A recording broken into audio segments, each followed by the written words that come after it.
just means we're streaming. Let me know what you see on your end with YouTube and everything there, Yeah, I'll look. Chris. And starting. It says starting. Yep. Okay. That's your Live, preview. it says. That's the preview, you say? It should be the preview unless you hit stream now on your channels. It may be streaming to Chris's channel right now, though. It says live, and it's got a... It says live, huh? Yep, I'm seeing it. Yep, we're live on Chris's channel. Not live on mine, I don't think, though. Not until you hit Strangely. live now, but it'll push directly through to Chris's channel as soon as you hit stream. So Okay. hi, Chris's channel. Hi, Chris's channel. Thank you guys for Hello. watching. Okay, this is a total surprise. I am doing a live stream with Owen, Telltale Atheist, and Shannon Q. Hey guys. Hey, thank you for having me on your channel. And I am actually, I'm streaming on my channel live also, but I can't say if it's shown up on my channel or not. It doesn't look like it has. I am working on it at this moment. But we are hoping to do some stuff on Stefan Molyneux, as evidenced by the title of my video. I think you probably put that in your video too, right? In your title, Chris? Yeah, I did. Okay, so our plan is to go through some of Stefan Molyneux's tweets, and it's gonna be an interesting one. I will tell you that much. So. All right. Give me just a couple of minutes to check on this and try to figure out why it's We'll not. do like a dance. I can see we're Oh, definitely live on comments are coming Chris's in. channel. Here we Because I can go. see. Yep. We are Okay. not yet live on Telltale's podcast Do channel. a cute little We're dance working there. on it though. Yeah, we're doing. I'm Going not sure live, why folks. it's not. I'm not sure why it's not streaming to my channel. This is That's a super grand strange. experiment that I hope to repeat often on my channel. For those of you guys who are just tuning in here, because I think this is gonna be fun, interacting with other people and doing it like throughout the week Alright, or so whenever first it's up was convenient Glenn. to, and we just kind of pop up and do these things. So I'll try as we go along here and I get my life a little better organized around this stuff to give you guys some heads up as to when things are gonna happen. Right. I think that it's possible that maybe I'll have to upload mine after. I can't tell if Go it's... into Studio Beta and hit go live. You might be in preview mode. It's or go into... it's not even letting me preview. It's just the preview is blanked out. The preview button. Chris's stream key won the day. That's super strange, right? Is that just me? Is that really weird? Yeah, it might be. Oh man, that sucks. That does suck. Alright. But like I said, I can upload it to my channel immediately after. I do have people watching for it, though. I wish I could figure it out. But like I I'm just said, it gonna was tweet. going to be an that I'm on. experiment. So, okay. All right. I'm live. Do you guys Yep. want to continue on with it, or do you want me to try Yeah. to figure this out? Up to you. I'm good either way. You are the stream master right now. Yeah, you are also the holder of the tweets. Okay. All right, I'll tell you what. I think I may actually have an idea about this. Okay. So give me like 30 seconds, and you guys Yep. Alright. entertain everybody and see if you can... I'm sending out a tweet right now to let people know that I'm live. Perfect. And Shannon, boom. Oops, I hit the wrong button. Come to my channel. Your chat's pumped. Chris is live. Do you not often go live, Chris? No, I don't. I've only done a few, well, more than a couple, but Q&A shows on Sunday morning I will do live sometimes just to get the interaction with the audience. And we answer a lot of questions in a short period of time. And I'm usually on for about an hour. Very cool. But this format of live, no, I've never done this on my channel before. Oh, well, interesting. I'm pretty glad that I got to be here for the inaugural thing. So for people on Chris's channel, I'm Shannon Q. Nice to meet you. I have a YouTube channel too. I think I'm I not an fixed this, by the way. ex-Scientologist. Just a run-of-the-mill atheist. Boring run-of-the-mill atheist. I But think I with a fixed pretty it. intense interest in getting the facts right about psychological and sociological issues when those come up. Yes, absolutely. That's kind of what I focus on, and also on having better discourse surrounding the issues as opposed to just fighting and screaming at each other all the time. Looking at having more rational, measured conversations about contentious issues. And I have a degree in psychology, so I have I guess an aptitude for it, but maybe slightly better than average aptitude for it and a passion for it, definitely. And I watch a lot of people kind of be armchair psychologists about a lot of things, and it gets me a little worked up, it gets me frustrated. As I totally understand, because I've gone from that armchair position to being more knowledgeable about it, and then being a bit more careful about what you say and how you say it, and trying to get it more right. I respect that. Totally respect that about you, because a lot of people think that they know a lot about psychology because they think they can just intuit it. Right. Yeah. Right.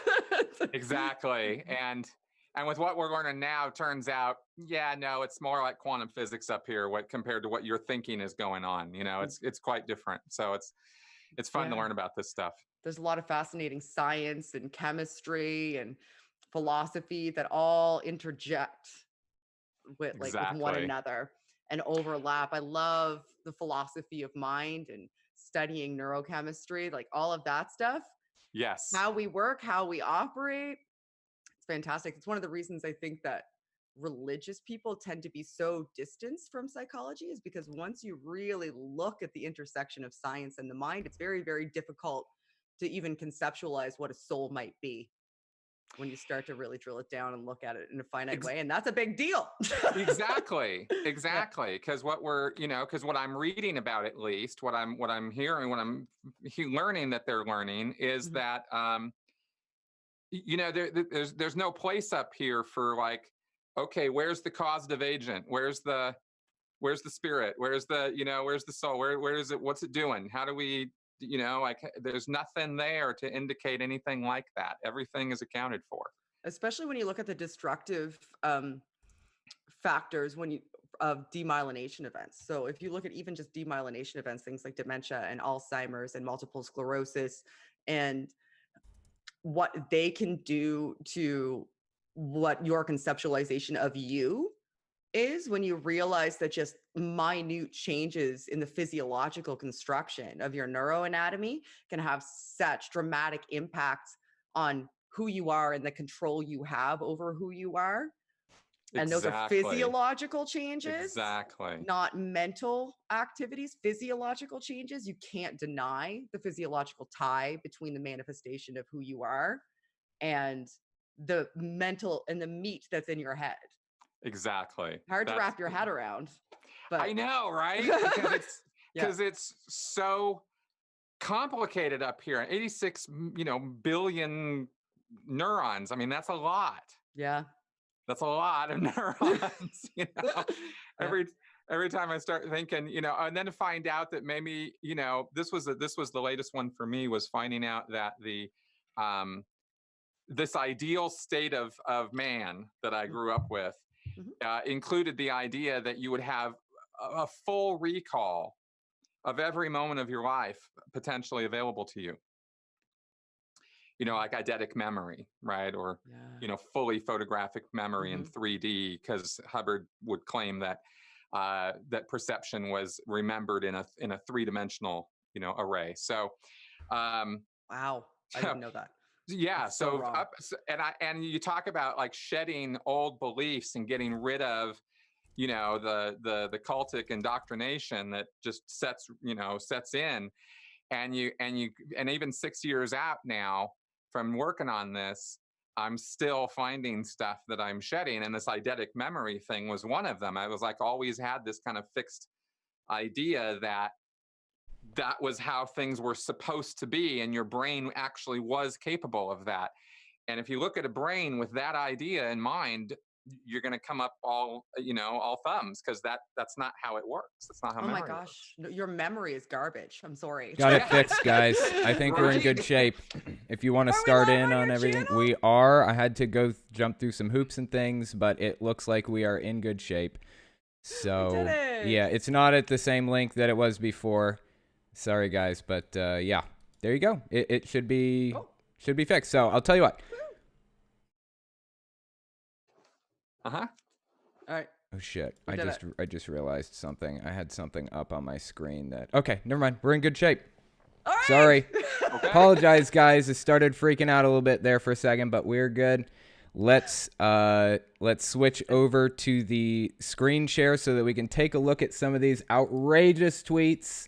see what Stefan Your Molyneux channel has missed to all the say. brain talk. Let's see. All right, let's do a little intro at least. Okay. Okay, as to what we're doing here, because we're gonna take a look at a guy named Stefan Molyneux. And this is an internet personality who's been around for a lot of years. He's been around on the internet for a long time. He studied history, I think, in college. He presents himself as a philosopher now, and he came on my radar pretty early in my own YouTube, debunking and exposing of cultic activity and abuses. People were asking me about him as a cult leader, and I didn't understand as much about that and the internet paradigm of that as I do now. So I kind of looked at him and said, well, he's got this very hypnotic way of talking. That's for sure. It's definitely this artificial thing he's doing when he's speaking for long periods of time. But otherwise, I didn't really think about him too much. Well, more recently, I found him on Twitter. And his Twitter feed is a bit of a cesspool. And I just thought, okay, coming back in on this guy and looking at him as this internet cultic leader, which he sort of denies, but kind of seems to relish at the same time. I don't really know. I thought it might be fun to come on with some people and look at what we thought were some of his worst tweets ever.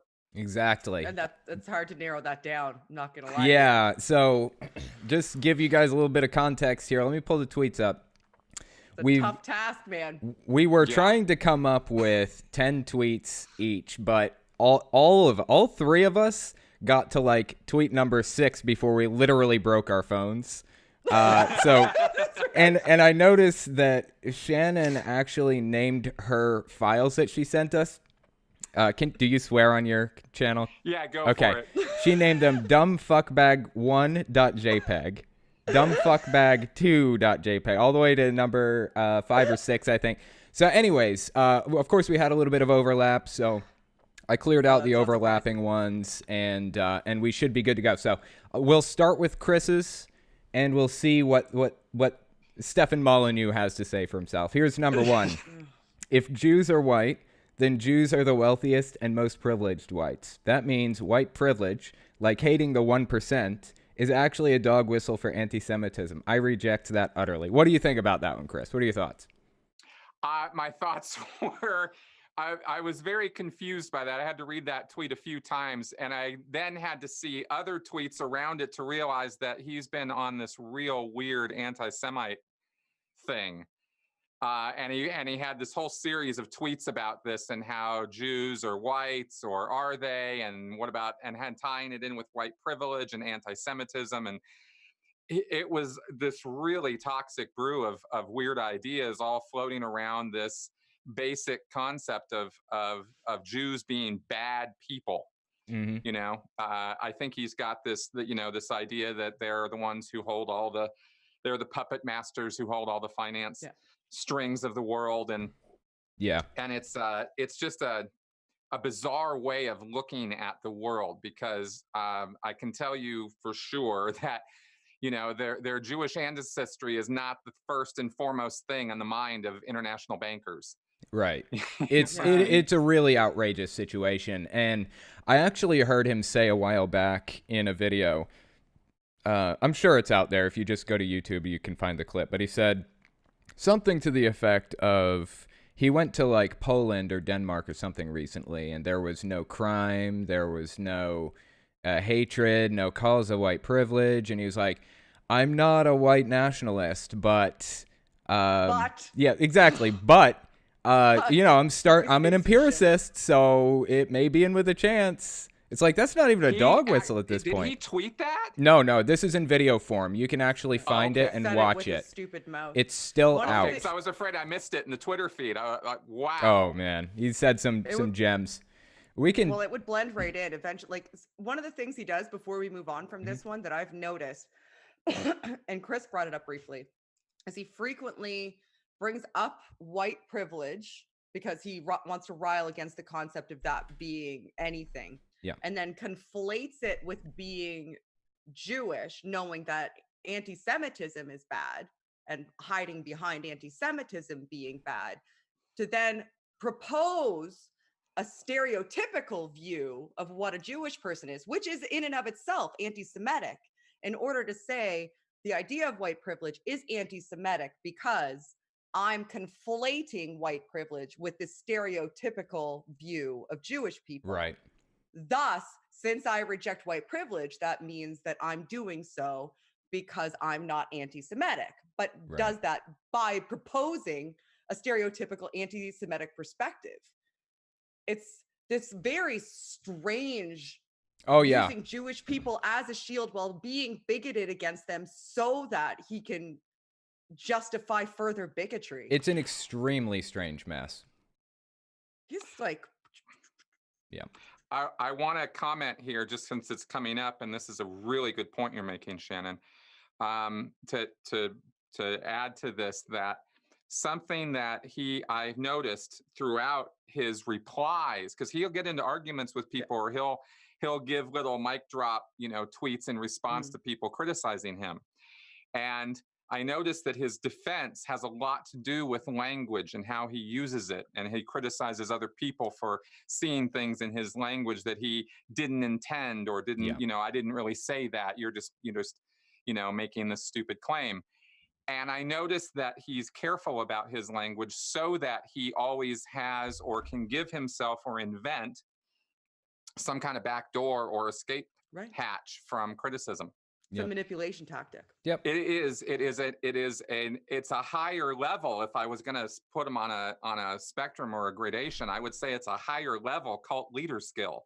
Yeah. Because it requires premeditation and a lot of thought, and it actually requires some smarts to be able to do that with language. But I see him do it over and over again, at least in how he interacts with people on Twitter. And I can't imagine if he's doing it there, he's not doing it elsewhere. Oh yeah. He gaslights legitimate interpretations of his perspective. Exactly. He refuses to acknowledge that they're legitimate interpretations, and instead gaslights the people, saying that it's not even conceivable that could be a legitimate interpretation. And really the problem lies with them.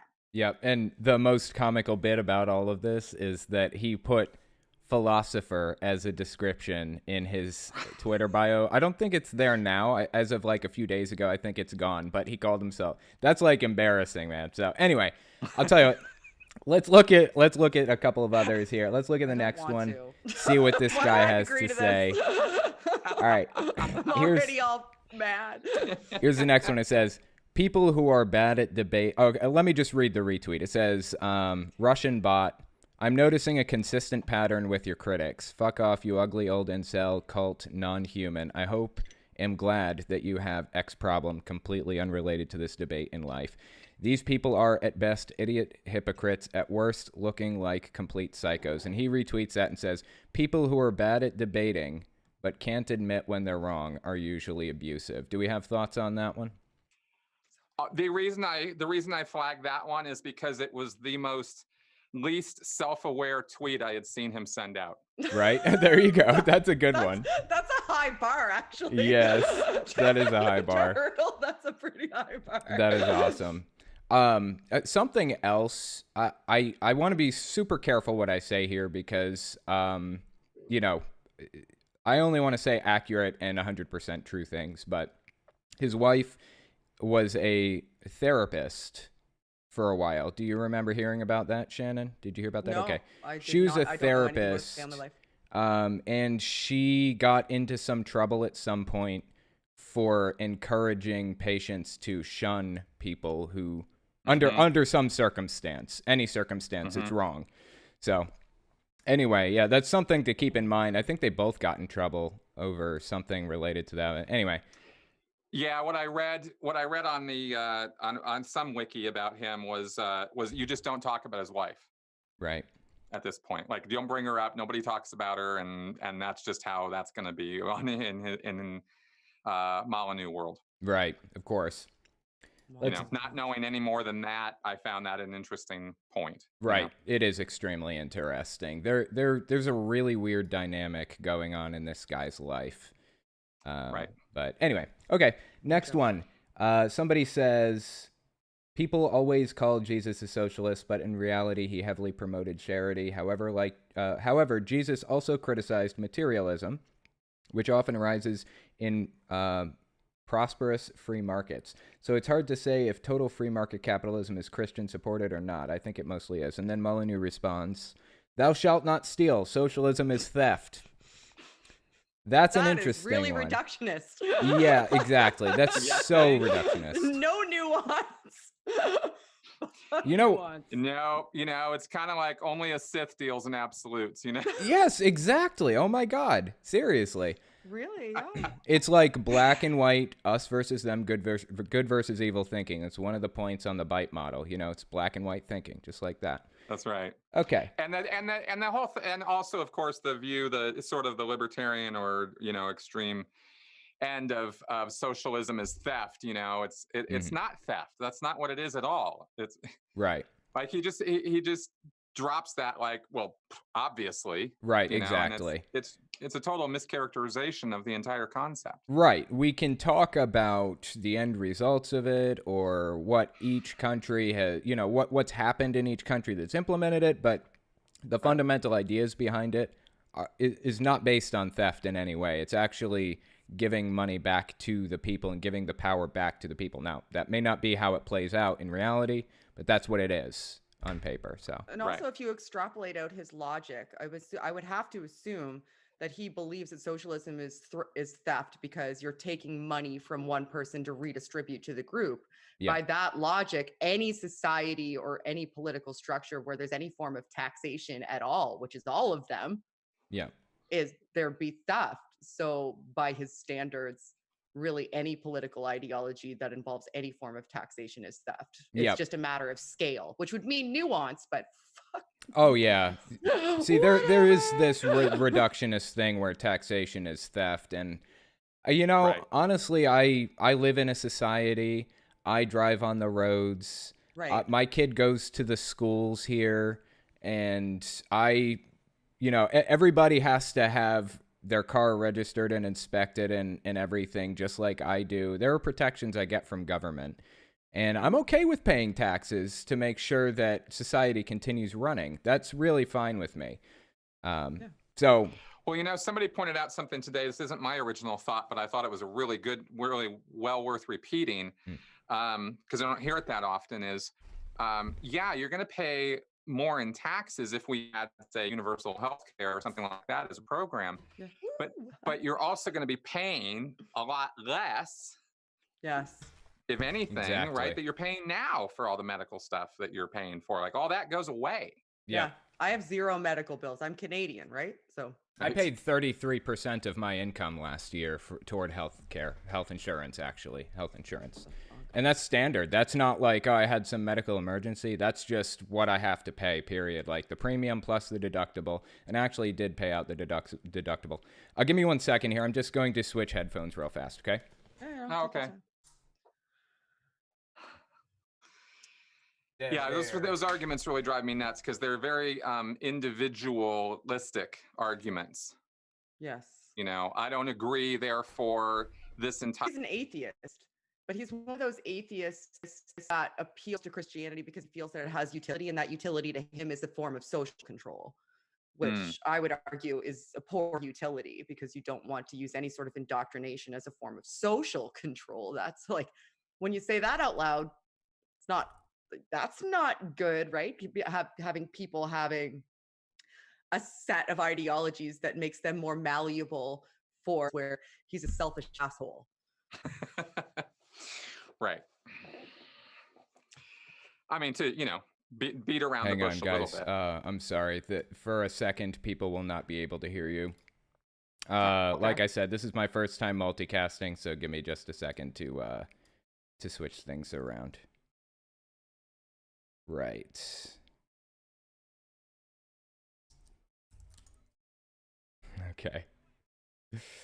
Okay. I'm just trying to switch my input to different headphones because my current headphones are dying. They're not going to last very long. So actually, you know what? I'm the only person that people can hear at this immediate moment. So I hope you guys really like hearing my voice. Actually, I got an idea. Movements, so Yeah, nobody our has mouths are just blah, blah, blah, blah. Hold up. I can't hear you now either. I'm sorry. Oh my gosh. Oh Chris, boy. we can say whatever we let's want. see. Turn the speakers.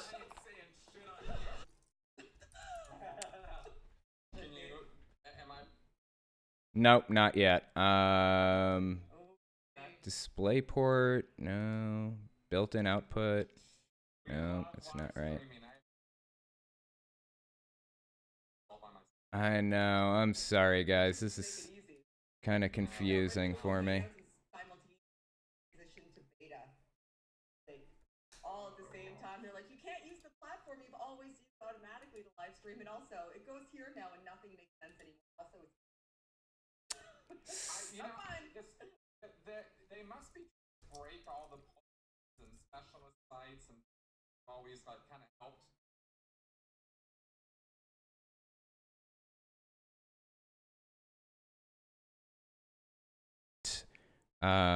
But yeah, okay. Back to it. If you guys want, we can move on to another. Sure. Let's see. Yeah. So I'm trying to Let's do remember, that. did we hit if women are so easily, no, we didn't hit this one. Okay, here's the next one. If women are so easily bullied into wearing uncomfortable shoes, imagine how easily bullied they are into who to vote for. What are our thoughts on this one? I thought Oh, that, shit, I can't hear you guys. They can What? apparently, but I can't. you can't hear us. Issues They with can hear us. things. Chris, why don't you tell me what sorry. you think? Give me just a minute. I think Stefan Molyneux is a piece of shit. That's what I think. Okay, let's see. this Multi-output guy, device. If women are so easily bullied into wearing uncomfortable shoes, like what? Oh, shoot. Hang on. How do I... Okay, there we go. Audio settings. Owen. I have a bunch to say issues. about I'm this one. sorry, guys. Oh, it's so frustrating. Issues. Aw. YouTube is Issues. awesome. Go YouTube. Woo! Awesome and incredible. I have a bunch of Okay, stuff let's to see. say. Same as system. I'll try this one more time. See if you can do it. Can you hear me? Can you hear me? All right, I'm going to turn on my headphones. Uno, dos, tres. Connect 4, AirPods. 5, 6, 7, 8, 9. Connected. I know you guys love me walking through. Okay. I know you guys love me walking everybody through technical issues and things, but okay, I think that we're in good It's shape. okay. The version on my We're in channel is good going to be shape. great because I'm editing all this out. We're in good This shape. is awesome, man. No, this is cool. Okay, we're in good Can you shape hear again. us? I apologize. Yes, everybody can hear everybody That's again. cool. It's not like you're sitting there yanking cords out or something. Yeah, I know. We'll get know? through this. We will figure this out. I may actually edit mine we'll get down through too. it together. So Learning curve. here's That's the question. If women are so easily bullied into wearing uncomfortable shoes, imagine how easily bullied they are into who to vote for. What are your thoughts on that one? Okay, so first off, I have highly object to the entire concept that the beginning premise, women are so easily bullied into wearing uncomfortable shoes. I don't agree with that. So then the whole second part just makes it 10 times worse. Because I don't think women are bullied into who to vote for any more than they're bullied into wearing uncomfortable Right. shoes. I don't know. Shannon, what do you have to say about this? It assumes a susceptibility to influence by default. That women by default are susceptible to influence to go towards whatever standard is set for us. And that susceptibility to influence is then conflated with bullying. And because of that,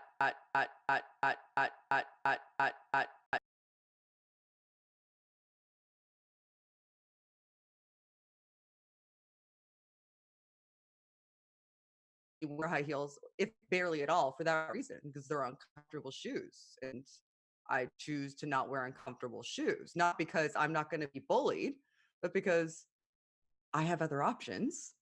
That's a personal choice I make. Some women who do wear those uncomfortable shoes are not wearing those uncomfortable shoes because they're bullied. It's because it's an aesthetic preference that they have, and they're willing to have that trade-off because that aesthetic standard that is their individual preference is worth the discomfort, or they find a way to usurp that discomfort and work around it and get insult stuff. But I can't believe I'm having this conversation about shoes. This is the point that we're at. The dude But is having aesthetic standards isn't indicative of weakness of mind. It's indicative of aesthetic standard and what you're willing to trade off. But his conflation is just ridiculous, and he does that frequently. He makes a bold, ridiculous assertion that requires underlying assumptions in order for it to make any sense. Then he can deny those assumptions because they need to be read into it to make sense. They're not explicit, but they're the only reason his final statement can even have any ground to stand on, is because of those underlying assertions, which almost never make sense. But that's what gives him culpable deniability, because they're not explicit. right. Exactly. Oh, I didn't mean that. Right. Even Exactly though, right. you fucking did. Yep. Yeah, it's almost like dog whistles in some sense, right? Like he's saying something that appeals to, like, it appeals to a certain subset of the population, and he knows it appeals to that subset of population, and that's why he's saying it. But it gives him plausible deniability in a lot of ways. Like he can say, "Oh, I didn't mean that." You know, I just realized that this is probably actually a key difference between internet cults and real world cults, because real world cults are all cloak and dagger. All the real crazy is hidden away most of the time, and there's levels and all that kind of crap. And you don't know a whole lot about what's going on there. But with the internet, you know everything the guy's ever said. It's very true. That's right? very That's true. all you know. So he has to his language has to be that much sharper than it has to be in real life. Yeah, and it's actually impressive in many ways, like how he kind of dodges around things and hints at stuff and things like that. Like it's seriously impressive manipulation. So I hate anyway, to give him credit, but it is a very unique and attuned skill set yeah, that not definitely everybody has. And you need to be a bit of a sociopath in order to have it, understand it, and execute it accurately, understanding what you're attempting to elicit. Yep. Which is why I hate to give him credit, but it is a very attuned skill set. I don't. That he has. I don't think that I would call being really skilled at manipulating people giving him credit. I wouldn't say that that's giving him credit. I would call that just calling him the monster that he is. That guy can murder people like a champion. Exactly. Give him credit. Credit where credit's due, right? Give him credit. Talking gold medal standard here. Exactly. Okay, let's look at the next one. It says, Democrats and leftists want America to keep killing brown people. I have fought for the killing to stop for 15 years, and they call me racist. They call me racist. Psychotic. Oh, there it is. Yes. I hadn't seen that one or heard that one before. Stop it. Yeah. Are you serious? Yep. Democrats and leftists metric? want America to keep killing brown people. I have fought for the killing to stop for 15 years, and they call me a racist. Psychotic. By what metric has he fought for the killing? Have you seen his tweets about Black Lives Matter? I haven't, actually. I have not. I didn't get that far down.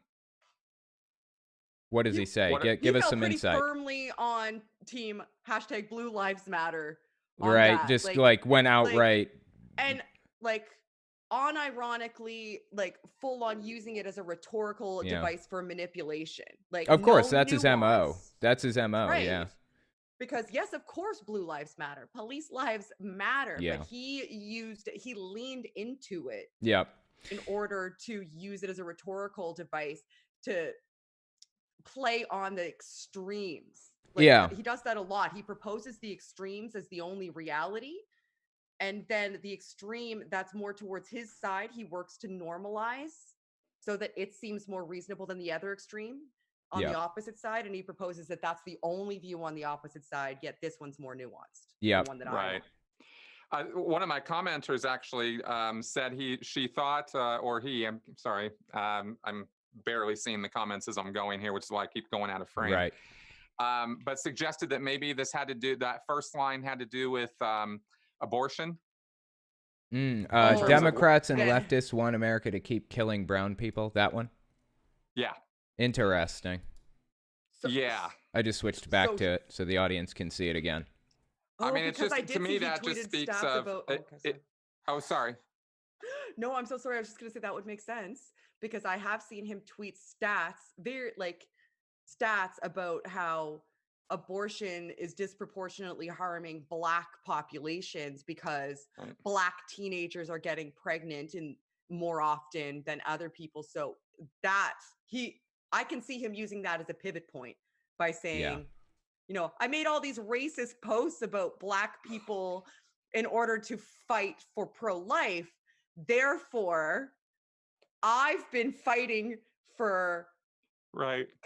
for Black And they call people. me a racist. I know. Yes. What? Oh my God! Exactly. That makes sense. It is so obnoxious, man. Okay, I'll tell you what. Why don't we move on to the next one here? Let's see.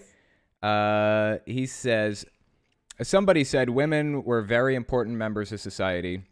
While men ran government and workforces, women ran the community and raised the next generation. It's sad how much people underplay the influence of women in the past. And he says, men create and protect values. Women transmit them, both essential. Okay, so just to summarize what his position here, as I understand it, he's saying men build the world, builds the values, build everything around us, and women are just supposed to kind of be in the kitchen supporting men. Is that kind of the idea behind this?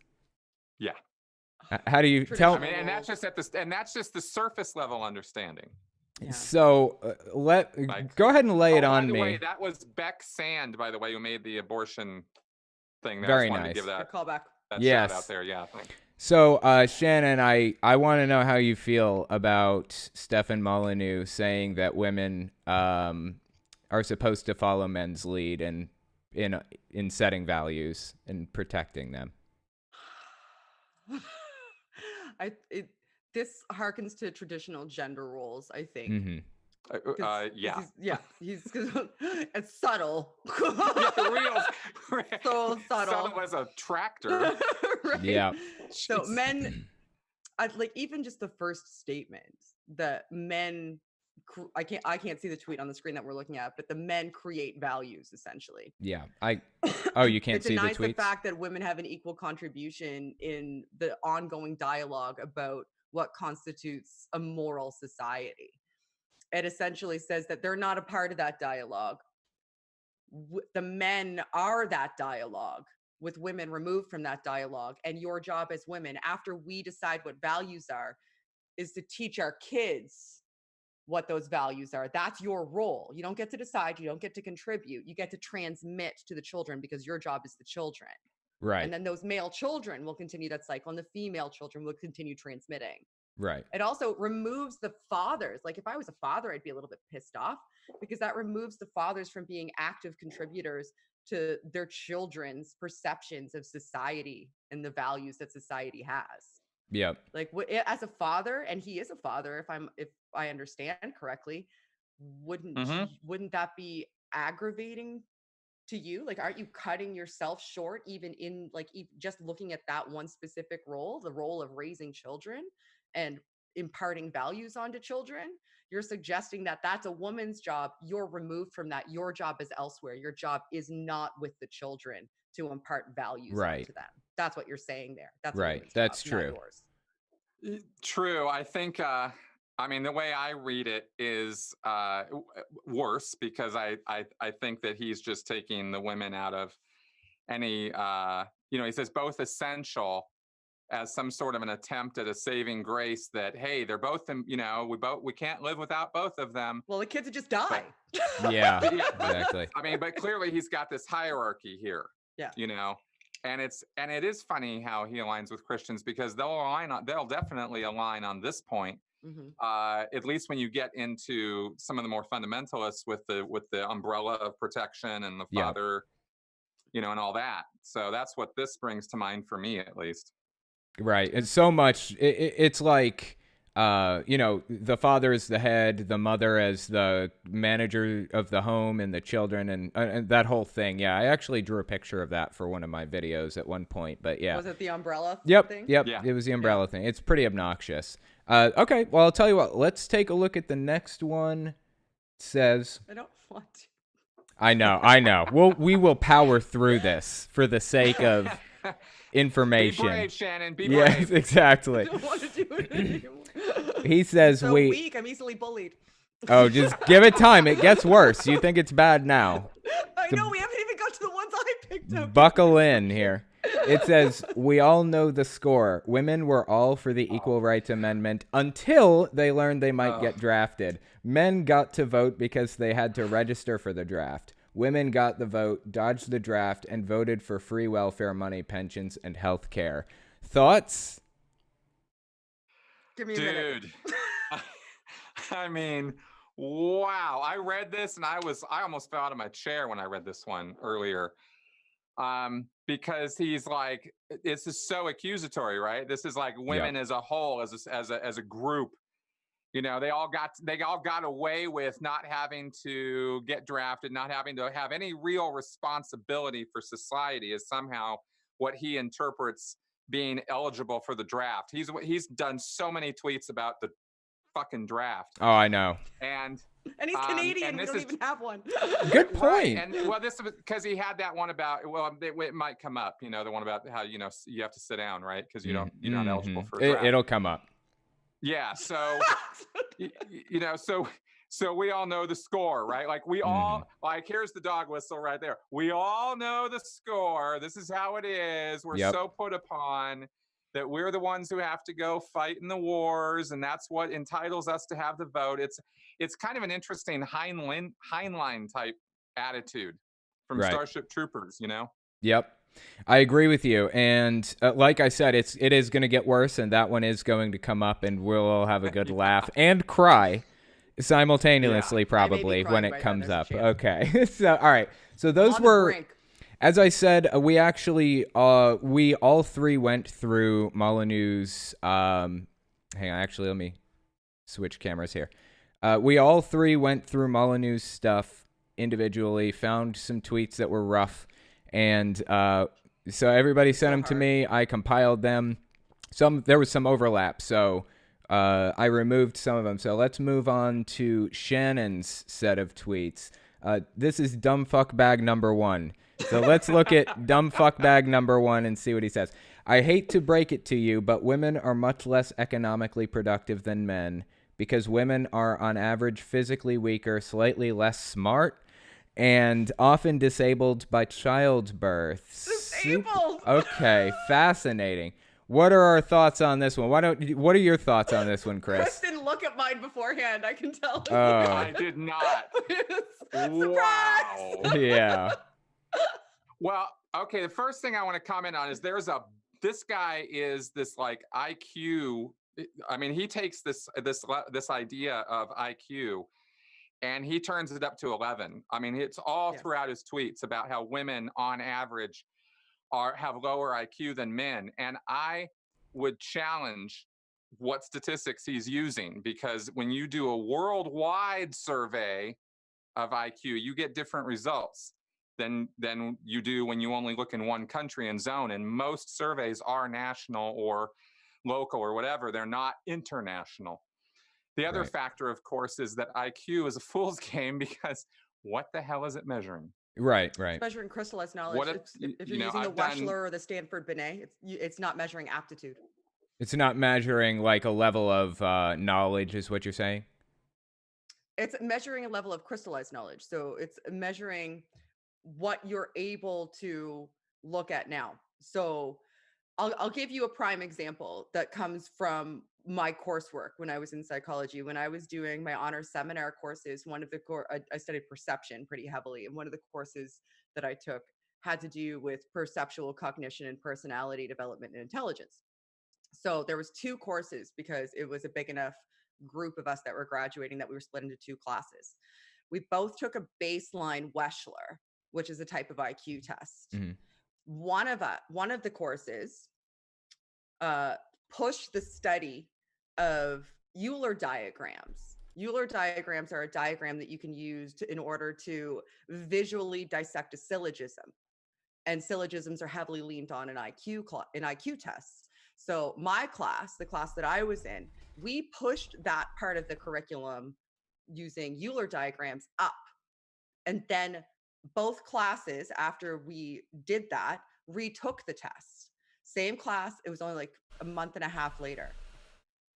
my class's average after studying the Euler diagrams was significantly higher by a standard deviation than the other class. And these are all honors students, all around the same age, all the same education level, all had taken a baseline, and the baseline increased significantly for the class that studied how to utilize Euler diagrams in order to assess and answer syllogistic. So you're questions regarding saying that in the study that you're referencing, there were deviations beyond a reasonable amount. Yes, it in demonstrated IQ to us. tests. They utilized it to us while they were teaching us about IQ tests.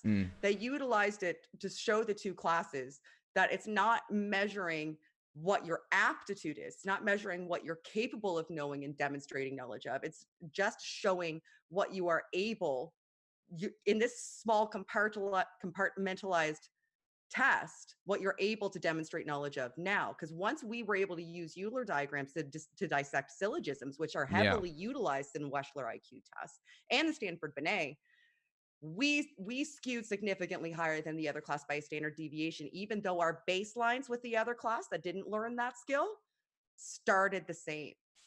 Very fascinating stuff. So the bottom line, to sum all of this up, back He's to the a moron tweet. is the point. Yeah, It's right, tests. exactly. I hate to break it to you, but women are much less economically productive than men because women are on average physically weaker, slightly less smart, and often disabled by childbirth. So I guess that's... And how are we disabled by childbirth? I know, that is just this like little zinger that I think he just decided to throw in at the end. Just Exactly. Patently false. Hang on, I'm going to go get Clearly. some tea real fast. I was playing know? soccer 3 weeks after I gave birth. I wasn't disabled, and my kid weighed 8 pounds 9 ounces. Well, Shannon, that's because you're a warrior. I'll never refer to my mother as disabled Right. because she had me.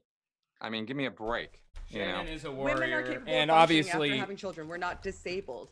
And it also assumes a couple of other things, too. It assumes that the higher earning jobs are jobs that have a physical component. That you need to be able to utilize your body to perform those jobs, and just when you look at the metrics, it's not even actually the case. That's Jobs a where good you point. need to use your body to perform them well aren't generally the higher paying jobs. They're the lower paying jobs. It's usually jobs when you're utilizing some component of your mental capacity.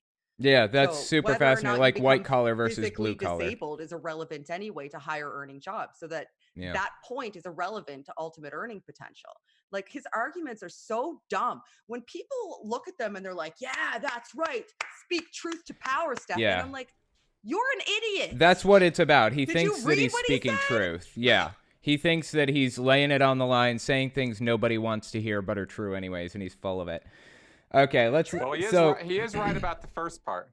What's Not that? even Women are much coherent. less economically productive than men? No, that nobody wants to hear what he has to say. Oh, yeah. Okay, I was like, all right. We're on the same page. Gotcha. Okay, so that was dumbfuckbag number 1.jpg. Let's look at dumbfuckbag number 2.jpg, see what it is here. I'm really glad you liked my naming convention. Yeah, oh my god, it's awesome. I love it. So strange. Do you know that female lipstick simulates sexual arousal? Can you imagine a man showing up for a business meeting with a giant artificial boner straining at his pants? Yet lipstick is perfectly acceptable in the business world. That's Yeah, that's right. Get right in there, Chris. extremely strange. I'm not really sure how to take that one. I think that I'm just trying to process this still. I apologize. It's a lot to take in. So, It's a lot to take in. okay, so he's It saying... assumes a lot of things. He's saying, all right, so let me just lay this out here. There are,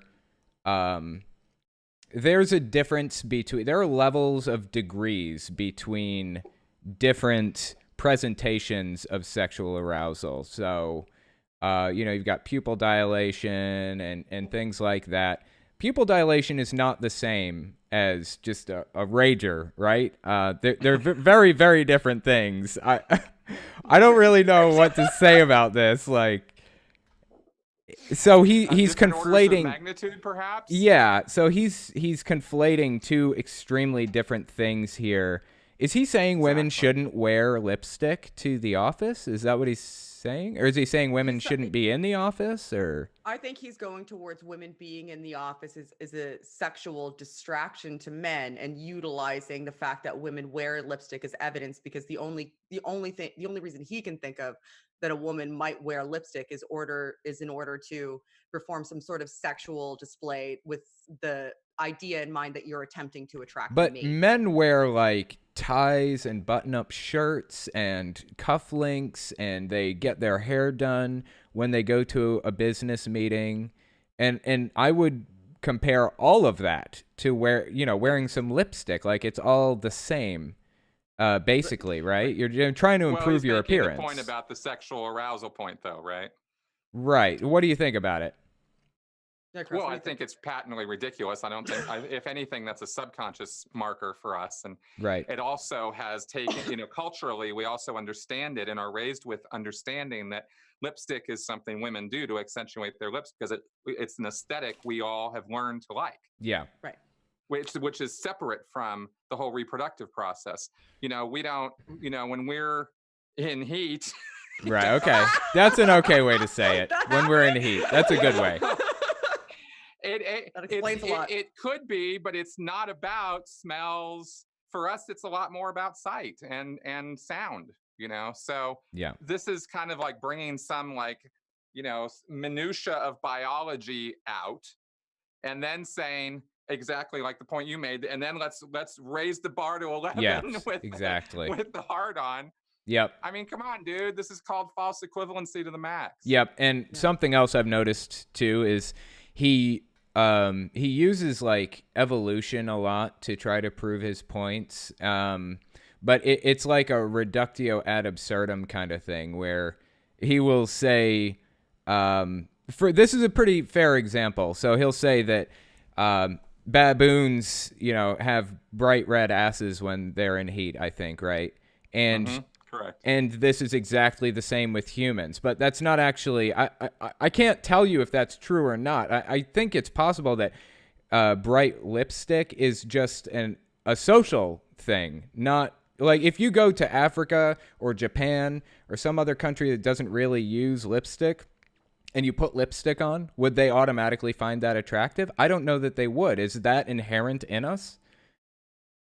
That's an interesting question. No. It doesn't seem to me like it's an inherent. No, it's learned behavior. Yeah, it's a social construct that it's cultural. Yeah, it's totally a cultural construct. Aesthetic preferences very much would be, I would think, because what's considered or deemed to be attractive, but from society to society, aesthetically, can be very distinctly different. And there's countries where it may be borderline unattractive or offensive.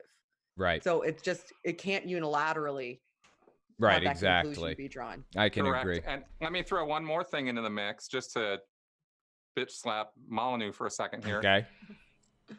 If you're wearing lipstick, you can't see what the person's lips are actually doing. So you can say it simulates sexual arousal, but it also covers up sexual arousal. Right. That's an interesting. And it's assuming red lipstick as well. I'm wearing lipstick right now, but I'm wearing a nude lipstick. If my lips were flushing, if you two were arousing me right now, you're not, for the record. Okay. All right. You'd have no way of knowing, because I have a brown nude color covering my lips. Right. Exactly. And honestly, that's a very good point. I don't think that, like, there may have been some point in our history where we were finely tuned enough to tell by lip shade if somebody was turned on or not, but that's not now. I'll tell you that much right now. I don't think that you can tell now, but anyway. Okay. Like I said, if anything, it's a subconscious marker. Yeah. It's like smell for us. I mean, yeah, it's there, but it's not something you're going to think about. Right, exactly. So that was dumb fuck bag number 2. Let's take a look at dumb fuck bag number 3. I'm so glad it made you happy. Took my daughter to see my old graduate school desk in the University of Toronto library. You telling me this guy was a teacher somewhere? That's disturbing. Couldn't help but notice the almost complete absence of white males in the entire building. Next time we build a civilization, we should really aim to hang on to it. Ooh, okay. That sounds like blatant. Everybody take a minute. Yeah. Okay. So all right. Let me just dissect this. From my understanding, he's saying, Fuck, dude. I know. He's That saying is fucked up. white Yep. males built this Damn, world, and now Only they it's should not have made up of. educations, apparently. Right. Exactly. This is like a little bit beyond a dog whistle. Honestly, I would say this is a And little from a beyond a dog statistical, whistle. I lost my mind with Paul about this actually for a while. Paul Poor is on my We should channel both watching go this, by the tell way. him. He's watching, I think. Like so if you look, so he took his daughter. Let that sink in too. This is what came through his mind when he took his daughter to his old university where he was a student. He was in a section of the student where the building, one of the buildings, Molyneux campus, was? where his desk was, and he took note around him that he wasn't seeing more white men than any other race or gender. Now, I'm willing to bet at the University of Toronto, when you look at all of the group demographics and break them down, it's probably white men and white women are probably the largest demographic if you group them together by race. Once you separate them by gender, they're probably pretty close. And then the other demographics are multiple demographics of people of different genders and different races from all around the world. But the white men and the white women, if you group them together, are probably close to 50% of that university anyway.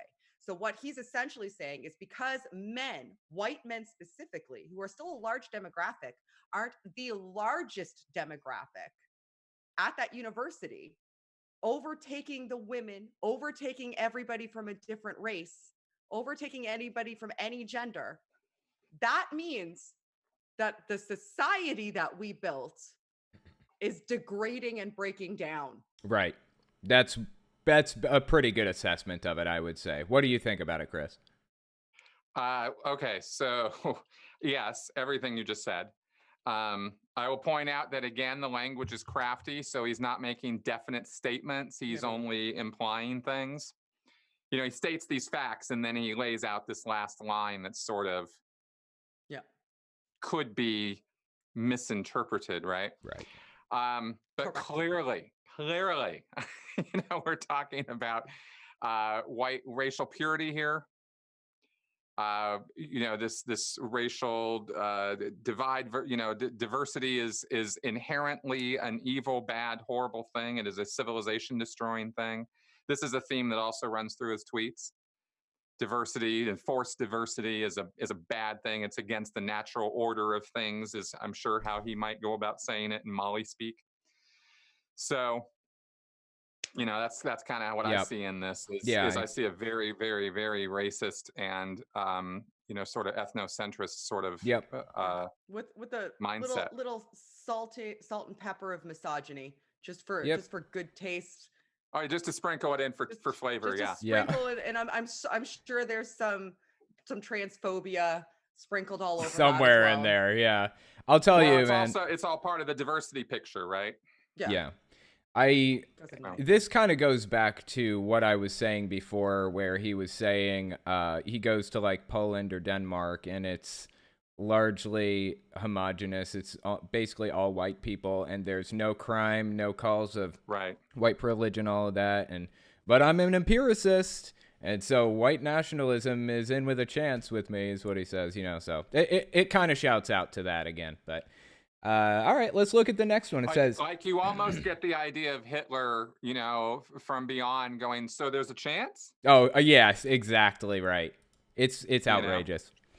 It's crazy. This guy's nuts. This is nuts. It says, come on, ladies. You know this as well as I do. All the attention you get from men when you're young will dry up in your 30s, leaving you just another sagging face in a crowded cat shelter. Wow. Use your power to build a family, not for silly vanity and free drinks. Okay. What do we think about that? Since it's Shannon's, what do you think about it first, Shannon? Well, I'm in my 30s.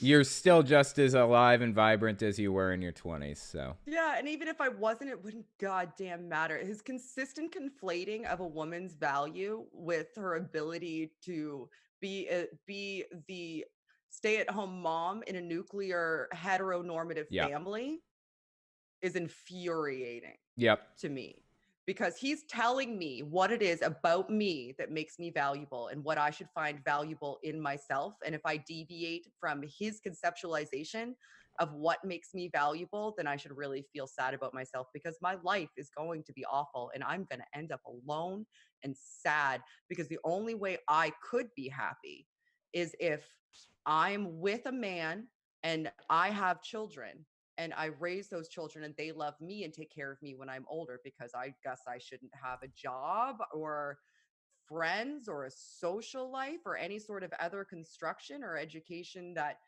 fulfills me in any way. He's determining what should fulfill somebody like me and what role I should have in society. And if what makes me happy and what I want deviates from that, Then it's then irrelevant. Then you're wrong. Just you're I'm wrong and wrong. irrelevant. I'm going to be miserable. Yep. And I'm dumb for thinking that I won't be, Yep. because he knows what's better for me than me. Yep.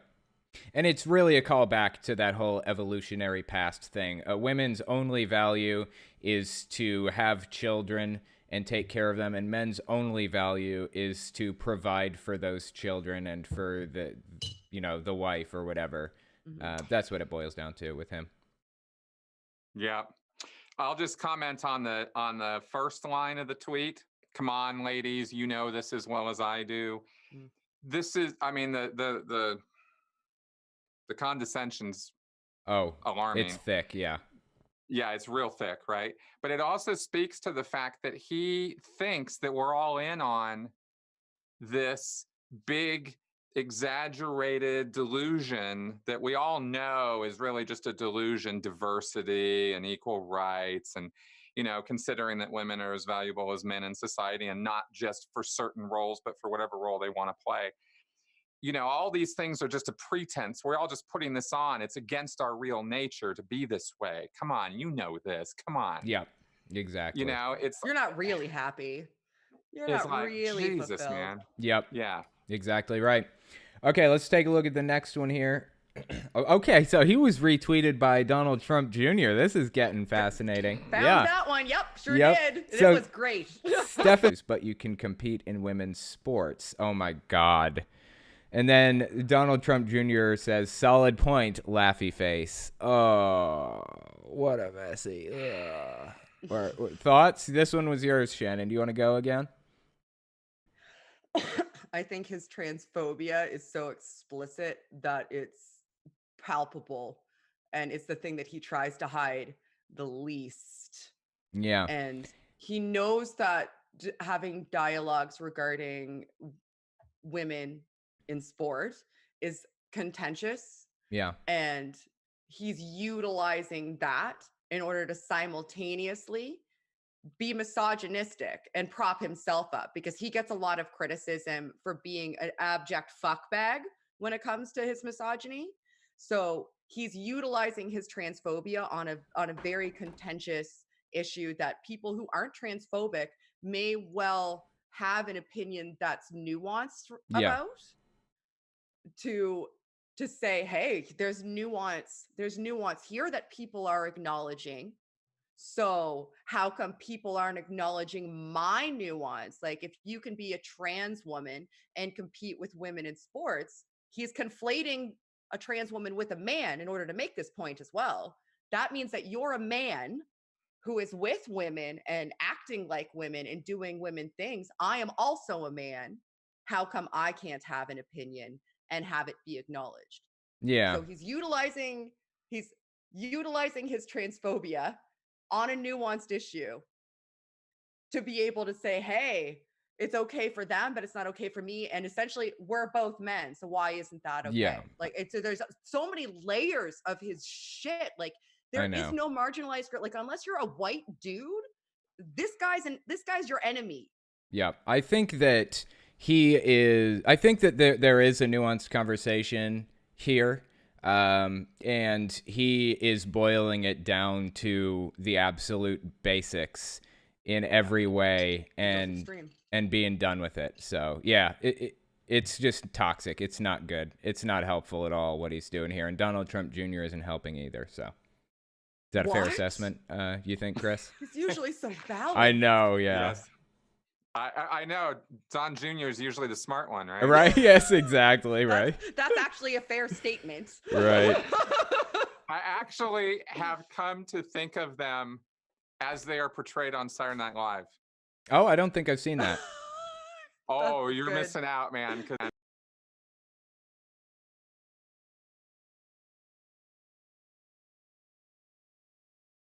hilarious. So check it out. But I'll check that out. Anyway, Don Jr. is always the one doing all the talking. Okay. And with the wink, wink, nudge, nudge, sort of. Right. Right. Whereas Exactly. Eric That's is just funny. like explicitly stating. Yeah, because as you guys broke down, there's really 3 points being made there. So when he says solid point, he's also got wiggle room there to, Yep. get out of. Exactly right. Because okay. which points? Right. Right. Okay, well, let's take a look at the next one. Actually, those were all of Shannon, so thank you for your submissions, Yeah, I Shannon. burned out quick. Dumb fuck bag number 5. Actually, we all roughly had the same number. I think Chris sent 10, but since there were I did 10. duplicates, I actually weeded them down to roughly the same number. Anyway, okay, here's my first one. Reality. Give poor people welfare, you get more poor people. Give single mothers free stuff, you get more fatherless kids. Allow corporations to be legal shields for liability, you get more predatory executives. Give people free health care, they take worse care of their health. What are our thoughts on this one? Canadian! I know. That's what kind of cracks me up about this whole situation. He's Canadian and he's commenting as an authority on U.S. politics and telling people who does not have a right to comment on U.S. politics. I wish you You're a weren't woman, Canadian. Why are they you always can't comment on it. Yeah. I know. I'm sorry, Shannon. They're always Canadian. Although, Southern, even Crowder. to be fair, What are we doing? we have Donald Trump, so there is that. So what do you think about that one, Gotcha. Chris? Oh God. Okay. Let me count the thoughts. First off, the last thing is actually the thing that I saw that I was most pissed off about. Give people free health care, they take worse care of their health. That is Yeah. just statistically not true. Right. Like we know statistically what the healthiest to unhealthiest countries are. Just objectively And- false. Yeah, it's just it's so easily debunked as false. I can't believe he even wrote it so clearly. Yep. You know, you get more predatory execs. I mean, there is a little bit of truth in that. Give single mothers free stuff, you get more fatherless kids. That's bullshit. That has nothing to do with why there are, or I should say, very little to do with why there are fatherless kids. Right. You know, I mean, is there It's a just- stereotype of a welfare mother, and are there some people who fit that stereotype? Yeah, a little tiny, eensy-weensy percentage of people. Sure. But to say that that's, causative factor of that, come on. Yep. Yeah, we have kids to get free stuff. We hear if you have Yeah. kids, you can get free stuff. Yeah, exactly. As if And the free everything else we stuff have is easy. like the free stuff is enough to provide for the kids in the first place. Like, do you know how little you get? At least in the U.S. I can't speak for outside the U.S., but you get like $100 or $150 a month in food stamps per child that you have. So it's just get a barely child enough to tax provide. benefit. Okay, sure. Once a year, you get like $1,000. No, monthly. We get a monthly child tax benefit. How much? It depends on your income. It's on a sliding Okay. scale based on your income. But Fascinating. it starts at like $200 and can go up to $5 if you're really Okay. low income. And it's meant it's if you're working, and it's meant to pay for childcare. And it's not even enough to pay for childcare, because childcare average ranges for, if you're not in school, around $30 a day. If a child is in school and you just need part-time care, it's around $15 a day. And either way you look at it, when you annualize it for a year, taking into account summer where there's no school, Mhm. it's not enough. To It's even supplemental cover at basic best, stuff. it sounds Yeah. like. Mhm. Even in the US, it's Yeah. just supplemental at best. It's not, it couldn't possibly live off of what you get from that. You wouldn't have a kid to get an extra $300 a month. Right. No, I'll tell No, you of what. course not. Yeah. of course not. They're expensive That's little what it buggers. I'll You tell know, this that. also goes right back to the whole taxation and socialism is theft thing. Yeah. Mhm.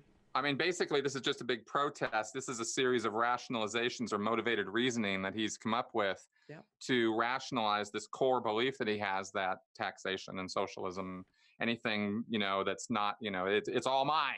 Yep. Mine. Every. It also needs to assume the worst base instincts and actions and motivations of everybody in society for it to be true. Like, give poor people welfare, you get more poor people. That assumes that people will, if you give people a handout that allows them to sustain the minimum standard for life, that'll be acceptable to them, and they won't want more and they won't want to work. That's ridiculous.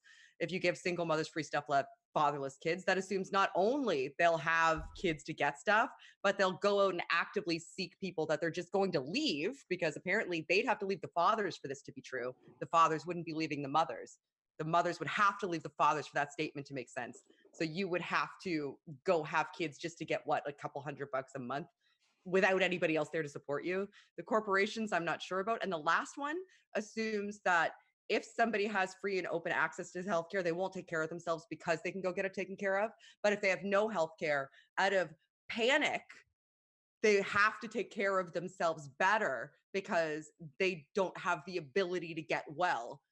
And it also negates the fact that a lot of the things that people have, they don't have because of their lifestyles. Like, you don't always get cancer because of your lifestyle. You don't always get multiple sclerosis because of your lifestyle. You don't always get viral infections. You don't get because of your lifestyle. You get those just by existing. Yep. And you can't protect yourself from a lot of healthcare issues. Yeah. And something else to consider here is the fact that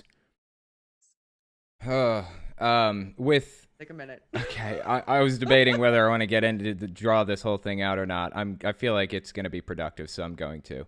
All right. With taxing people more, if we raised the tax rate across the board for everybody by 2%, everybody would be paying out more money, and that means everybody would have less money, and the economy would adjust to account for that. Like, rent would change and gas prices would change and just everything would change to account for the fact that literally every single person in America has this much less money than they did before. The only real result, it seems to me, is that the value of the dollar outside of the U.S. would change. Now, I was thinking about this recently for the sake of universal basic income. European countries all use the euro, so some of them could change their tax rates and others wouldn't change their tax rates, but they have all of the countries there to support each other or to support the value of the euro. And for that reason, I think that if we raise taxes in the U.S. a little bit, it wouldn't completely devastate the economy. The government would just have more to work with, and the people would adjust eventually back to where they were before. I don't know. What do you guys think about it? I shy away from discussing things I really don't know a whole lot about. And fair enough. Yeah. National, economic systems and stuff are things I can talk about in a theoretical sense. But I think that there's a lot of moving parts. There are. You're right. That affect our economy, and there are also black swan events, but there's also hidden coming black swan events, like the housing crisis. Nobody saw it coming except a couple people did, but everybody could have and should have seen it coming. Yeah. So you have those kind of things hit you like a ton of bricks out of nowhere when you think everything is like all lined up and you got it all figured out. So I'm loath to go engage into that in a conversation that's quicksand. Sure, that makes sense. Okay. Well, I'll tell you what. Why don't we move on to the next one then? Let's see what we got. Cool. Women who complain about men approaching them in public social places are usually just bragging about how attractive they are.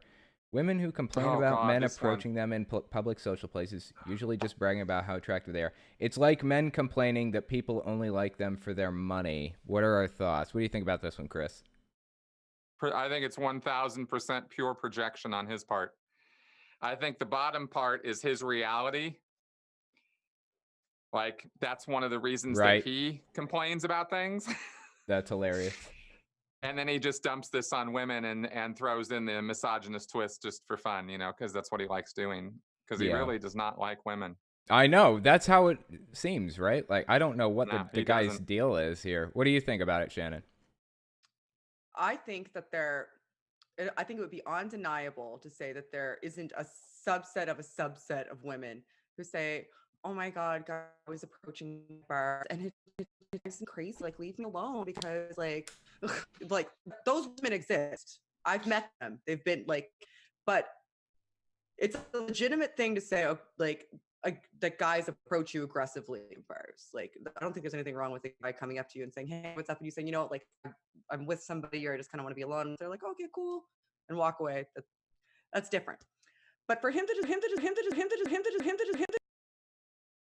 saw somebody tweet something, and that's why he brought it up. Like, a woman tweeted something of this, and that's why he put it up. He utilized the first fact that I brought up, that there's a subset of a subset, as a pivot point to present that's like a type of woman, and that they're specifically doing it to get attention. And that's what women do. Yeah. Women just want attention. Yeah. Women want sexual attention. That's like a lot of like, it's difficult to make that case from one tweet, but when you aggregate his tweets and look at that there is a theme that women either want sexual attention or shouldn't be around men because they're going to elicit sexual attention, or they're upset because they're not getting sexual attention, or they're trying to do a dominance display because they get more sexual attention, and they think that they're going to be able to prolong sexual attention, and they make the mistake of not starting a family when they don't realize that fulfillment that they get from sexual attention is going to taper off when they're no longer sexually attractive. Right. And then that's their value, and their value dissipates. And like, he attributes that as the primary value, the primary performative and internal value that women have. So he attributes that to women. Like, he looks at a woman holistically and says to himself, their value to me seems to be sexual, thus their value to themselves must also be sexual. That's something that will deplete. And once it depletes, they won't be happy. Maybe I'm helping them by telling them they won't be happy. I'm doing them a favor. And it all boils down to this whole idea of like evolution. This is all evolution. It all boils down to evolution. This is our evolutionary past. This is your only value, and this has always been your only value. That's what I read from him. Well, it's like he thinks that evolution stopped, I don't know, about what, 25 million years ago? Exactly. At least 100,000. I'll even give him credit. 150 to 200,000.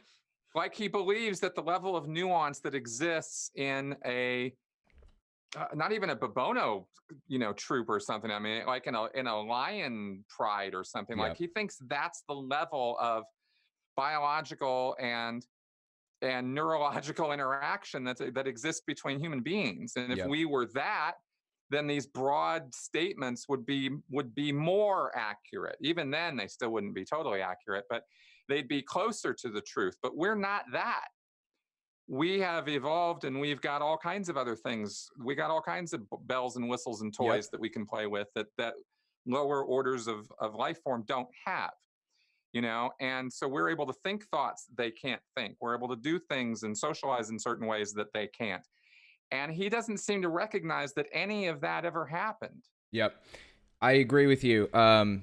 It's like, you're right. It just does boil down to all of that. And for example, there are more obvious ways of telling that a woman is interested in you than lip blushing. Ask her.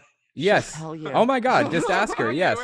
There are more obvious ways. We don't need the lip blushing thing anymore. If humans ever did, or any line all the way down through humans, if we ever needed anything like that. Anyway. All right. Let's look at the next one. Let's see.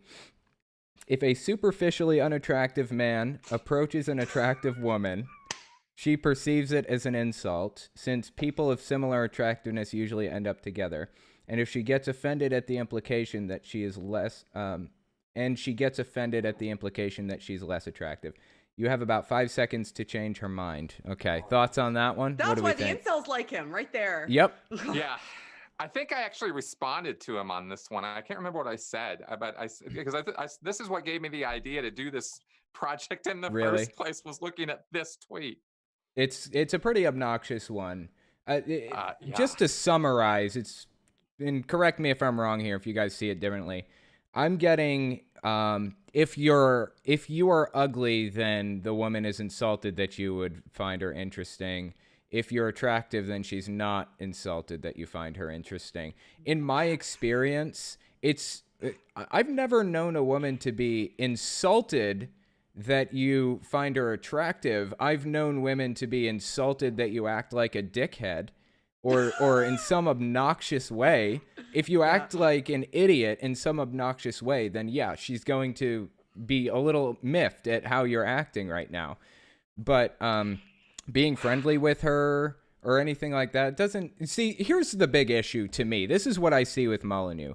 It's like he views women as like a different species Right. that are supposed to be treated in a different way, right?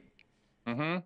Like it's just one evolutionary step backwards. Yes, exactly. From men, right? And that's why men have the bigger brains and the higher IQ and the more aptitude and the bigger muscles and all this, because we're more fit, we're more adapted to our environment to control it. That's our job. Right. And you guys are there subservient to us to serve our needs and build our families. That's what you're there for, so we can propagate the species. But make no mistake of who's in charge here. Yep. Right. That's what it's the all whole about. attitude, Yep. You know? What do you think Somebody, of it? I wanted to do this. Tom Myers says, let me find it here. Yeah. Tom Myers wrote in the comments here, just look at his avatar while you read this tweet. Oh my God. What's He his looks avatar? like such a, like, I don't know. He looks like so pompous, right? Is that the right word? Pompous? Yeah.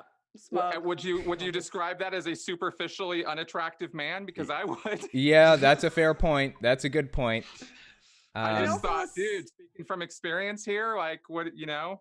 Yeah, that is a And very it good like point. it completely ignores like things like sapiosexuality too. Like women are attracted to a multitude of different physiological and character traits. I call myself a sapiosexual, actually. I'm I really am too. attracted to intelligence. That's what it's all about. I'm just super into a girl that's like really intelligent. I don't know. Everything physiologically about you, the way I look at it, is everything physiologically about you is subject to change. Mm, But what's a lot more static is my ability to emotionally and mentally connect with you. yes, So most like definitely. that's something that's going to be consistent over time. Like unless something dramatic happens to your neuroanatomy, like that's going to be consistent over time. Where Yep. physiologically, both of us are going to change. So anyway, that I'm sapiosexual as well. Yeah. But like he assumes superficiality, and what's fascinating to me is he drills everything down to base biological reproductive instincts while Yes. simultaneously purporting to be an intellectual. So Right. if we were reductive, like if we were able to simply be reduced down to just our base instincts, which he's happy to do with women and anybody of a different race, That's right. then he wouldn't even he doesn't even have any ground to stand on if that's true. Exactly. The only way he does have ground to stand on is if he elevates cis white men as somehow substantially biologically different on a neurological level from everybody else. And that's why he makes these IQ arguments, because he That's feels right. like that gives him ground to stand on, because he can say, oh, look at this data, this massage data that says people like me are big brain big boys who should be making the decisions for everything else, and the rest of you are subject to your baser instincts because you're not the big brain big dick boy like I am, because Yep. I'm a white cis male. Yep. That's right. It's really, really disturbing and cringy, and it's really hard to get through, but we're almost through it. I Thank you, think Jesus. this We've is been through enough. okay. Here's the next one. It says, Whose idea was this, Chris? so the next one says, sigh. A baby is not your genetic material. It can have a different blood type. Oh yes, I saw this and I Stop actually, it! No, Yep. stop it! Yep. no. I mean, I just He talks I about look at biology that all and the time. I got nothing. I know. He talks Like, A baby is your genetic material. It's a product of your genetic material. And what does having a blood type have to do with anything at all? Stop it! It makes doesn't say that zero after reading it. sense whatsoever, and My it's an face. embarrassment. he talks about biology all the time like he knows anything about it at Oh, all. I know. And he couldn't get that basic Well, you know fact he's a right? philosopher, and philosophers are by definition biologists too. So, so yeah, there's Especially if that. they have a history degree. Exactly right. Yeah, he's got some funny ideas about biology. Yep.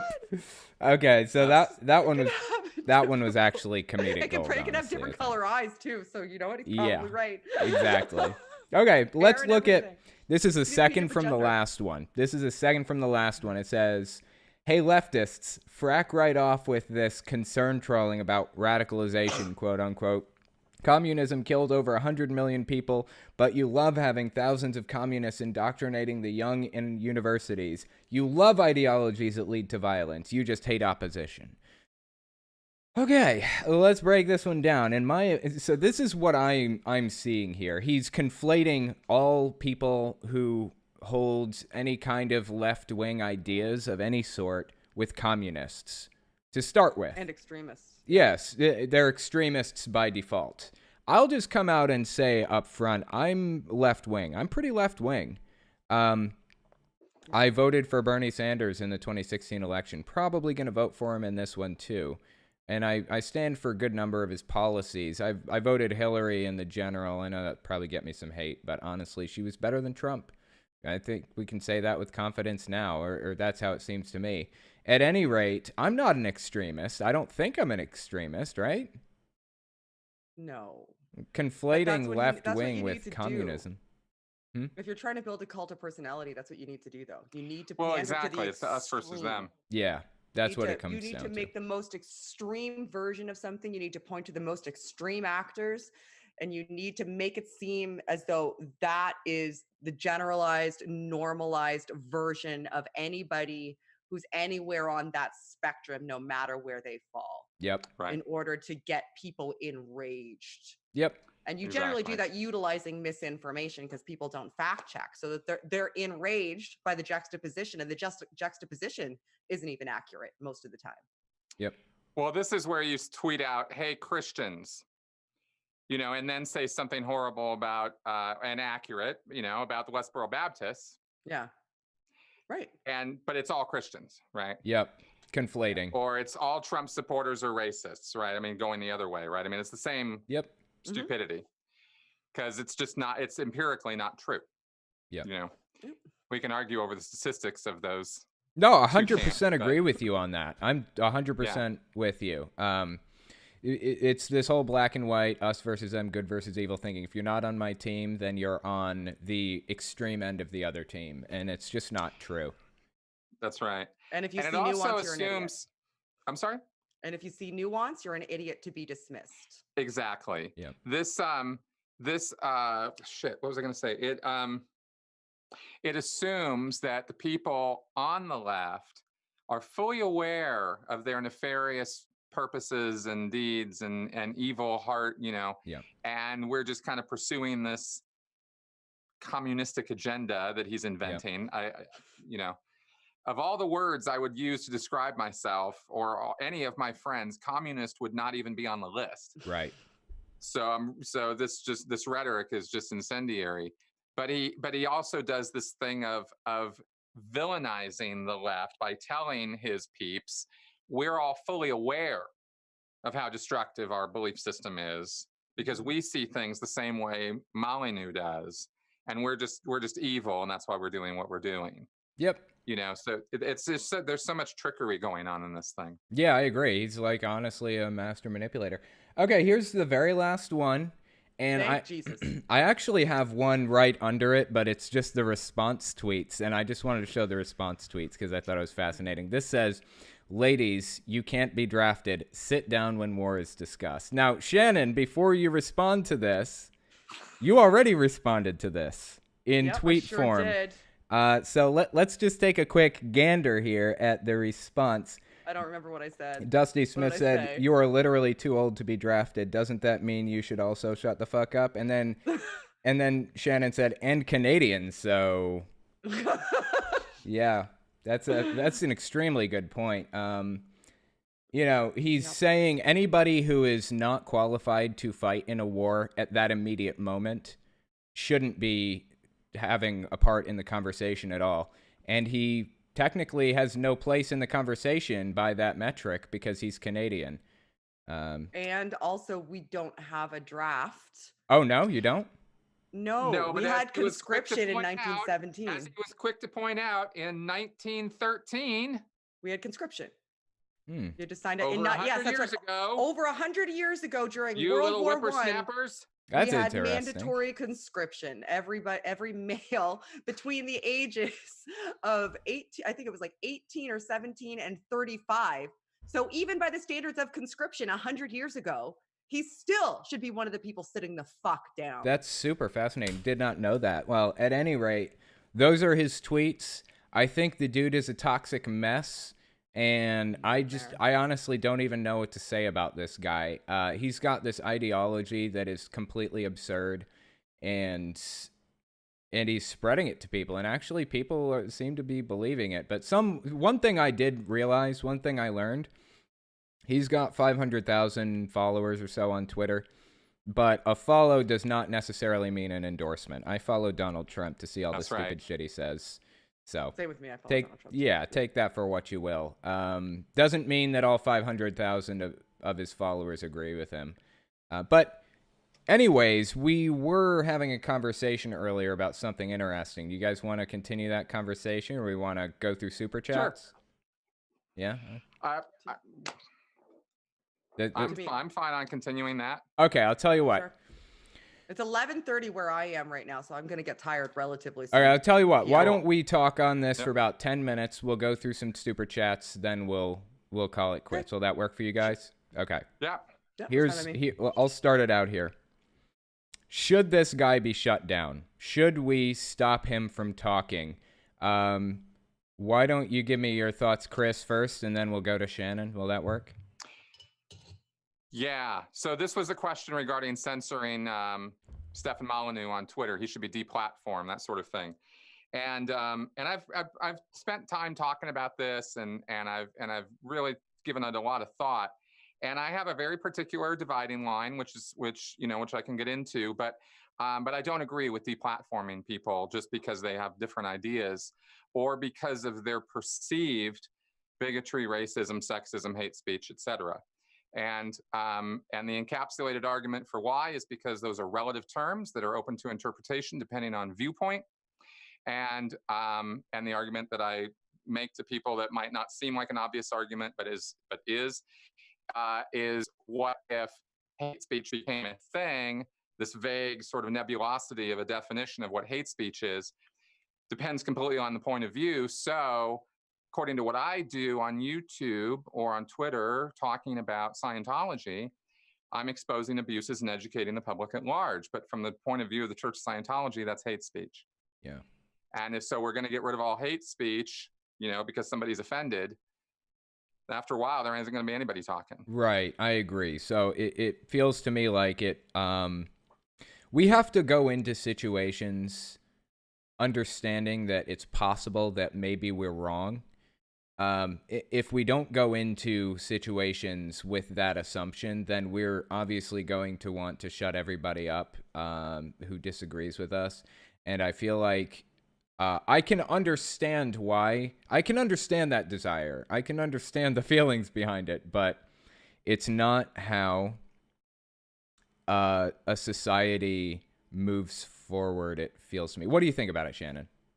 So I have a slightly more nuanced perspective, but I think line up ultimately. So him and people like him cultivate a polarizing social environment that helps to create difficult places in the world for marginalized people to exist, because he's a propagandist who is helping to utilizing his rhetoric to embolden people, even if it's not explicitly thus. And in his case, I'd argue that, it's borderline explicitly thus, to embolden people to attack, attempt to marginalize, and attempt to legislate people into oblivion, or at least discriminate against them. and because he has a platform, he's able to aggregate and culminate larger groups because people can hear his message, people retweet his message, people engage with his message, and that brings more people to his messaging. And because he's a master manipulator, it's effective. So him having a large platform like Twitter, if Twitter didn't exist, if he wasn't on Twitter, if he wasn't on YouTube, he wouldn't be able to cause that harm. So Okay, let me ask or you if you're this. a marginalized group, well, there's more Okay, go to ahead. my perspective. Okay, so this is me saying I understand why people like him. There's a really good argument to be made that they should shut down. I also think, and that because there's people like him that operate outside of these platforms in the margins, like behind closed doors, like you said, cloak and dagger, us having the opportunity and people like us having the opportunity to counter them publicly is also really, really important. So somebody like him existing with public opposition, like me and you and Chris, is matters for the people that are watching that may not be influenced by him, but are influenced by somebody like him and see the comparison lines.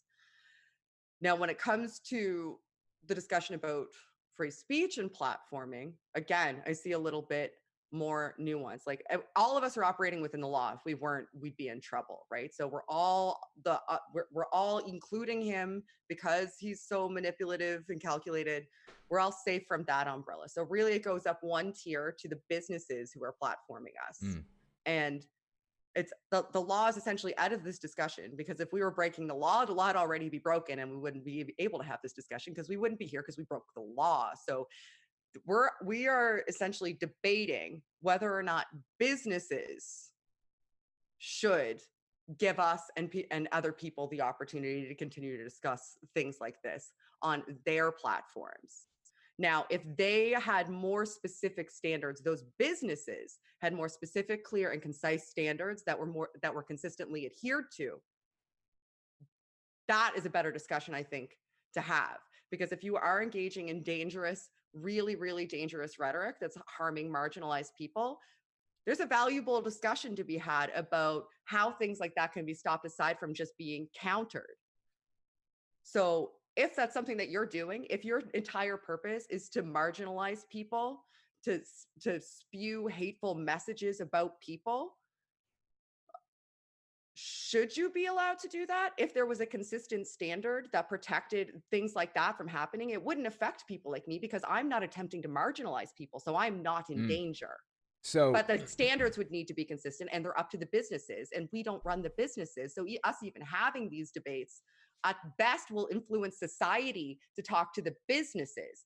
And if we're having these debates and all we're saying when we're having these debates is nobody should do anything because it might get taken away from us too, maybe this discussion should instead be about what kind of standards should these businesses have in order to prevent things like this from happening, because society's getting more polarized and it's because assholes like that have huge megaphones. Interesting. What do you think about this, Chris? Well, I have to, I'm trying to keep it short and to the point because I know we have limited time and this is a big discussion. It is. It is. We're not going to solve this in 10 minutes. No, of course we're not. So I'm just going to present this as something to think about because it's worth thinking about and it's worth thinking long and hard about. Right. Everything you just said, and I mean literally every single word, could be repeated by somebody on the right. If we're going to talk that from our position, if we're going to say this is a left position, some conservative YouTuber can and has said everything you just said about us. Right. And about how we talk and about our values and about what we believe and what you and me and Owen here all very much agree that our values are good. Those folks over there, that conservative YouTuber who's saying all those same words about us, truly believes that theirs are, that they're good, and that the stuff we're spewing is evil because it destroys families, it destroys traditional marriage, all their values. They line it up against their value system. So good and evil become relative terms, right? Because everybody's quite sure that God's on their side and they're fighting the good fight. So when you talk about initiating community standards or guidelines for this, I believe that such a thing is almost impossible unless you can draw very clear lines, That's like my has thing. been done for the First Amendment in court. Mhm. I know this isn't a First Amendment issue because it's a company thing, but I'm just Yeah. going to bring that analogy in of when you are clearly, cleanly, and objectively inciting violence, Yes. then you draw a line. There is a lot of wiggle room around this word harm and violence and offense and this sort of thing, and people conflate these things. And I agree with you there. kind of have a problem with that, right? Yeah. So I, my problem, and I made it very, very loud and clear many times on my channel, was with Alex Jones, for example, Yeah. is not his, outrageous lies and his outrageous conspiracy theories and his, cult followers. It's that he incited violence. Mhm. He did he told very specific lies about a very specific set of people that resulted in these people being stalked and harassed in the real world. That's when, a content creator can be held responsible for direct, real world actions caused directly by their rhetoric. You can trace the cause effect very easily. It's not, there's nothing, weird, or you don't have to do a lot of dot connecting on it. So you think it needs to be pointed directly? I'd like to have more, like, this is something I could talk about for hours with you. I Because I know. don't think that I can fully get out my perspective. Maybe we can talk again about this sometime, because I have too many other things to say, because I think we ultimately line up, because I don't think now there's anything you can do. Like, you can't just yank him off, or people like him off right now, because there's no clear standard that he's violated. I wouldn't want to yank him off anyway. Well, exactly. That I agree with you, that I couldn't also be accused of, which is why I think some of these conversations need to be about, because there already are community standards. Like you just referenced some of them. Like, there's certain things you can and can't do. Mm-hmm. Is there a way to really tighten those up better so that they are equitable and more consistently? Like YouTube, you don't even know with YouTube. Like, there's an argument to be made, no matter what, on both sides. YouTube needs to do something about what their community standards are when it comes to content and monetization and promotion, because it's just not clear. Like, that's a conversation that I think is worth having, because we're talking about businesses. And businesses won't change unless there's some sort of capitalistic pressure put on them. And we're not having the right you, though, types you want to of talk about who's doing it wrong? YouTube is doing it totally wrong right now. So don't get everybody me started agrees. on that High one. five. Yes. We all agree. Go team. All right, I'll tell you what, guys. We can end it there because it's going to be a long, drawn-out thing. But we should discuss this again. But Chris, were there any comments or anything you wanted to highlight before we get off? I'm good. I didn't have super chats during this. It was my first time. I didn't even nobody expected it or saw it. So I'm Vibrantly Brantley says, before wrapping up, where can we find your guests? That's a really good question. Chris Shelton, find him at his YouTube channel. Where can we find you? Anywhere else? Chris Shelton, or at mncriticalthinking.com. That's my blog spot. There you go. And what about you, Shannon? I have a YouTube channel called Shannon Q, and on Facebook I'm Shannon Q '2, and on Twitter I'm Shan with 2 N's _Q0. But I would really strongly recommend you not go to that dystopian hellscape. I honestly, part of me agrees. I do like Twitter, though, as long as there isn't much drama going on. But unfortunately, there's always drama. You just said he didn't like Twitter. Yeah. That's what I heard. I got one more. Somebody said, I had a bad day seeing the collab. I didn't know I needed really cheered me up. Love all 3 of you. So thank you for that. I appreciate that. That was We Have Little Faith. Anyway, yeah, I guess we can end it there. Thank you guys so much for coming on my channel. And Chris, thank you for having me on your channel. It's been a fascinating conversation. Maybe we can get more of these going on and in the future. But anyway, all right, guys, that's where we end it. Thank you so much. Awesome. See you guys. Bye, guys.